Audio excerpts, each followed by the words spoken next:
तो आप ही लोगों का मामला फंसा है यहाँ पर। हम लोग का ही मामला फंसा है। हम लोग के साथ सौतेला व्यवहार हमेशा किया गया। इनके गजट में सीधा लिखा हुआ है कि जो हमारे एम्प्लॉय अभी हैं, जो काम कर रहे हैं, उनको हम बेहतर करेंगे, ना कि बदतर करेंगे। लेकिन ये बद से बदतर बना करके और हम लोग को झुंझुना पकड़ा दिए हैं।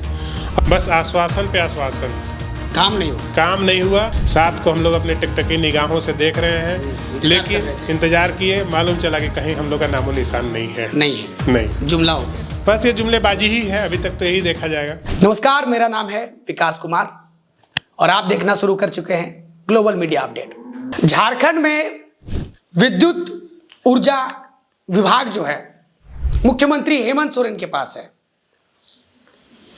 ये जानकारी मुझे लगता है हमारे दर्शकों को होगी और बहुत से लोग जान भी रहे होंगे, लेकिन ये जानकारी अचानक मैं आप लोगों को क्यों दे रहा हूं, तो उसके पीछे वजह है। क्योंकि इस ऊर्जा विभाग में झारखंड राज्य बिजली बोर्ड, यानी ये झारखंड राज्य बिजली बोर्ड क्या है, पहले ये जान लीजिए। ये सरकार का द्वारा चलाया जाने वाला एक संस्थान है जिसके माध्यम से लोगों को बिजली की समस्या का निदान होता है, यानी बिजली उत्पादन और बिजली से समस्याओं का निराकरण। ये विभाग अभी वर्तमान में मुख्यमंत्री हेमंत सोरेन के पास में ही है और मामला और मुद्दा जो है 2009 से ही चलता आ रहा है। अब मैं ऐसा इसलिए कह रहा हूं कि 2009 में गठबंधन की सरकार थी और जब से झारखंड बना है तब से लेकर आज तक, यानी कि अभी जब वर्तमान में सीएम कौन है सभी लोग जानते हैं, मुख्यमंत्री हेमंत सोरेन है और उन्हीं के पास में ये ऊर्जा विभाग है।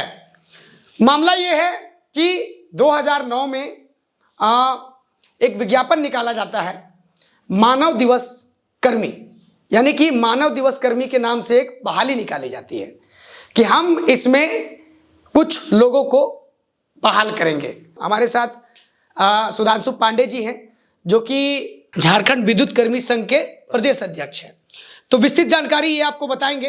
इतने कलीदे इसलिए पढ़ रहा हूं, मैं आप लोगों को याद दिला दे रहा हूं, बाकी चीजें जो हैं हम सुधांशु पांडे जी से जानेंगे कि क्या मामला है और कितने मजदूर ऐसे हैं जो विद्युत कर्मी मजदूर हैं, कितने ऐसे मजदूर हैं जो कि 2009 में उनको रखा जाता है कि हम आपको कोई भी काम कराएंगे और कभी भी काम लेंगे और आपको जो है विद्युत बोर्ड डायरेक्ट पेमेंट करेगा।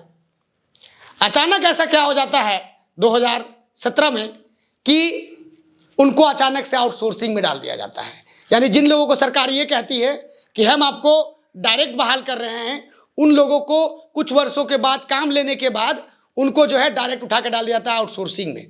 तो जिस व्यक्ति जिसने अपना पूरा समय जो है उस विभाग को दिया, उसी जगह पर काम करके फैमिली को चलाया, सर्वाइव किया, और अचानक से जब उनको आउटसोर्सिंग कर दिया जाएगा तो कहीं ना कहीं नाइंसाफ़ी हुई है। और अभी विधानसभा का सत्र भी चल रहा है, लेकिन विधानसभा सत्र में अभी तक जो है कोई हलचल देखने को नहीं मिल रही है। अब देखने वाली बात होगी कि क्या विधानसभा में जो विद्युत कर्मी हैं उनका मामला उठाया जाता है या नहीं उठाया जाता है। आज हम सुधांशु पांडे जी से जानेंगे कि क्यों ये मामला लटका हुआ है और कितने ऐसे मजदूर हैं जिनको उनके हक नहीं मिले। तो आज के हम आपसे यही जानना चाहेंगे कि क्या मामला है, एक बार हमारे दर्शकों को प्रकाश डालिए। हम लोग की बहाली 2008 में हुई, जो कि विभाग के द्वारा डायरेक्ट रखा गया।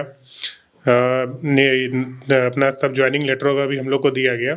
उसमें सेंक्शन पोस्ट 800 कुछ किया गया, फिर धीरे धीरे बढ़ाते बढ़ाते अब 1800 के आसपास गया।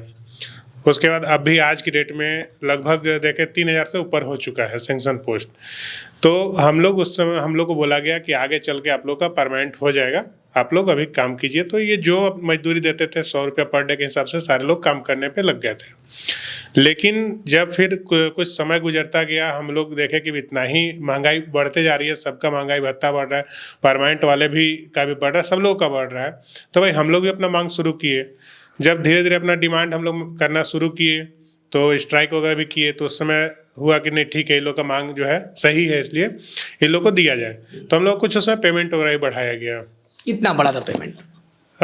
वो पेमेंट बहुत ज़्यादा नहीं बढ़ा, लगभग 10,000 के आसपास पहुँचा। अच्छा। हाँ, उसके बाद 2017 में आउटसोर्सिंग में डाल दिया, क्योंकि 2016 में हम अनुबंध और मैंडेज दोनों मिल करके लड़ाई लड़े थे, ब्लैकआउट भी किए थे।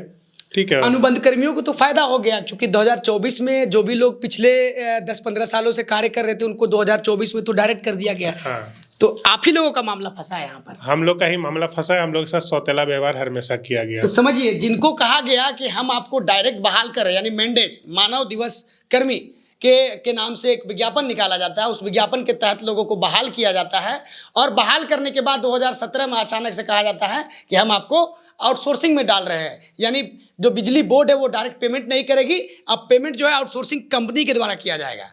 यही मामला है। ये मामला है इनका। जब बोर्ड जैसे पहले झारखंड राज्य विद्युत बोर्ड था, उसके बाद ये 4 भाग में डिवाइड हो गया, जिसको कंपनी दे दिया गया, कंपनी में लिमिटेड कंपनी के नाम से किया गया। तो इनका जो गजट बना 2014 में जनवरी में गजट, इनके गजट में सीधा लिखा हुआ है कि जो हमारे एम्प्लॉय अभी हैं, जो काम कर रहे हैं, उनको हम बेहतर करेंगे, ना कि बदतर करेंगे। लेकिन ये बद से बदतर बना करके और हम लोग को झुंझुना पकड़ा दिए हैं। और इसमें सरकार जो है बहुत, मतलब देखा जाए तो हम लोग साथ सौतेला व्यवहार कर रही है। जब स्ट्राइक 2017 में किए थे, 107 दिन का स्ट्राइक था, उस समय माननीय हेमंत सोरेन साहब ने हम लोग के धरना स्थल पे आए, वहाँ पे आश्वासन भी हम लोग को दिए कि मेरी जब सरकार बनेगी तो हम आप लोग का समायोजन कर देंगे।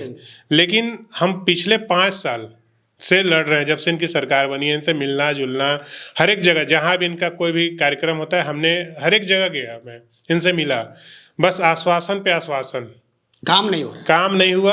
आश्वासन दिया गया, माननीय इरफान अंसारी साहब जो मंत्री थे, वो उनसे भी मिले, वो बोले कि आप लोग कैबिनेट में हम ला रहे हैं, 7 डेट तक बताते हैं, 7 तारीख कैबिनेट में आप लोग को, जो लास्ट कैबिनेट था उसमें पारित कर दिया जाए।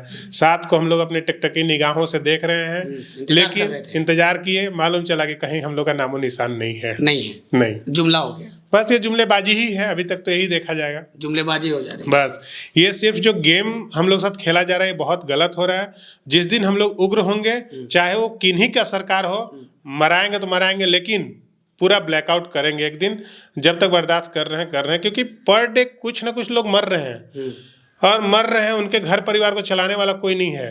2009 से सारी चीज़ें मैंडेट की चल रही है कि जो मैंडेट थे उनको अचानक से आउटसोर्सिंग कर दिया जाता है। उस दौरान आप समझते हैं कि एक मजदूर जब काम करता है तो बहुत से खतरों को खेल के, बिजली का काम कोई छोटा मोटा काम नहीं होता है, तो कहीं ना कहीं खतरों से खेलते हुए बहुत से लोगों ने 10 साल 15 साल का अपना समय दिया, उस दौरान वो बूढ़े भी हो गए। ये भी आप लोग का नियम निकला कि 60 वर्ष होने के बाद में उनको जो है, ये भी है, 60 साल होने के बाद उनको हटा दिया जाएगा। हाँ, बीच में तो ऐसा लागू कर दिया गया था, एक लेटर विभाग के द्वारा निकाल दिया गया, रिगमर उड़ाने के, जो भी करने के लिए 45 साल के बाद हम काम पे नहीं रखेंगे, कि जिनका उम्र 45 साल हो गया उनको हटा दिया जाए। अच्छा। तो ये जब इसका हम लोग विरोध शुरू किए तो इसमें सुधार किया गया, तो आज वो चीज़ तो अभी थम गया है, लेकिन दिन प्रतिदिन लोगों का मजदूरी काटा जा रहा है। आज जिनको मिलना चाहिए, जो श्रम विभाग है वो जो रेट फिक्स करती है वही मजदूरी दिया जाता है। जो हमारे ऊर्जा विभाग है, इनके द्वारा 1 रुपया बढ़ाया हुआ कोई अलग से पैसा नहीं दिया जाता है। अच्छा। ना कोई